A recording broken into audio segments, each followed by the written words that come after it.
حضرت خواجہ نظام الدین اولیاء رحمۃ اللہ علیہ اپنے مریدوں کو حلال کھانے اور زہد و تقوی اختیار کرنے کا درس دے رہے تھے کہ اس دوران آپ فرمانے لگے کہ حضرت امام احمد بن حنبل رحمۃ اللہ علیہ کے باورچی خانے میں آٹا ختم ہو گیا اور کھانے کا وقت ہوا تو باورچی نے بڑا آٹا تلاش کیا لیکن اس کو ملا نہ، تو وہ دوڑ کر آپ کے بیٹے کے گھر سے آٹا لے آیا اور اس نے روٹیاں پکائیں اور حضرت کو پیش کی۔ حضرت کو معلوم تھا کہ آٹا ختم ہو چکا ہے۔ حضرت نے پوچھا کہ یہ آٹا کہاں سے لائے ہو؟ کہنے لگا کہ حضور آپ کے صاحبزادے کے گھر سے لے آیا ہوں۔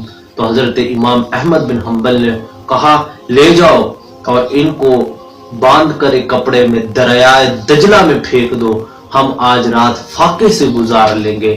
اور فرمایا جب دریائے دجلہ میں روٹیوں کو پھینک دو تو وہاں کھڑے رہنا کچھ دیر کے لیے۔ تو باورچی نے روٹیاں باندھی اور دریائے دجلہ میں پھینک دیا اور کھڑا ہو گیا، تو مچھلیاں آتی اور روٹیوں کو سونگتی اور چلی جاتی۔ کسی بھی ایک مچھلی نے اس روٹیوں کو نہیں کھایا۔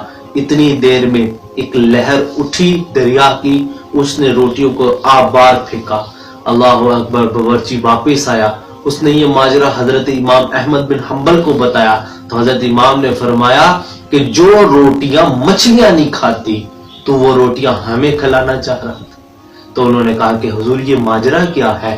تو انہوں نے کہا کہ میرے بیٹے نے یہ آٹا اس وقت ان پیسوں سے خریدا تھا جب وہ قاضی بغداد تھا۔ اللہ اکبر، فرمانے لگے کہ یہ حلال میرے بیٹے کے لیے ہو سکتا ہے لیکن امام احمد بن حنبل کے لیے حلال نہیں ہو سکتا۔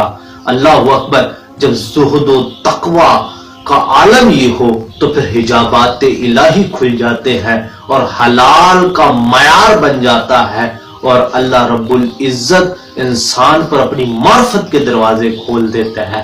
اللہ رب العزت ہمیں بھی حلال کھانے کی توفیق عطا فرمائے اور ہمیں بھی سمجھ اور بوجھ عطا فرمائے اور حضرت امام احمد بن حنبل اور خواجہ نظام الدین اولیاء کے جیسے ولی کامل کی زندگیوں پر عمل کرنے کی توفیق عطا فرمائے۔ وآخر دعوانا